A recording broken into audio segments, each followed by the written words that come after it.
Hello! Maligayang pagdating sa aking channel. Bumalik ako sa mga balita mula sa kapaligiran. Huwag kalimutang mag-subscribe sa aking channel at i-like ang aking video at suportahan kami bago tayo tumuloy sa ating video.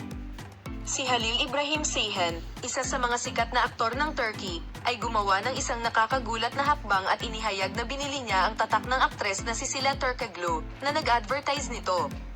Ang hindi inaasahang pag-unlad na ito ay nagdulot ng malaking sorpresa at kaguluhan sa mundo ng magazine. Ang koneksyong ito ng dalawa sa kanilang mga propesyon at sa mundo ng negosyo ay naging sentro ng atensyon. Si Halil Ibrahim Ceyhan, ang sikat na aktor, ay gumawa ng pangalan para sa kanyang sarili sa kanyang mga pagtatanghal sa mga yugto ng teatro at mga proyekto sa telebisyon.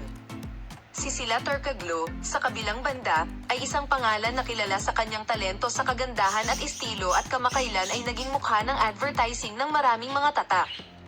Ang pagbili ni Halil Ibrahim Ceyhan ng tatak na ina-advertise ni Turkoglu ay naging paksa ng mahusay na debate sa mundo ng negosyo at sa mundo ng magazine. Sinuri niya ang hakbang na ito hindi lamang bilang isang pamumuhunan sa negosyo, ngunit bilang isang halimbawa kung paano magkaiba at epektibong mga hakbang ang ginawa ng dalawang sikat na manlalaro sa kani-kanilang larangan. Ang bagong pakikipagtulungan na ito ng Halil Ibrahim Ceyhan at Sila Turkoglu ay mabilis na kumalat sa social media.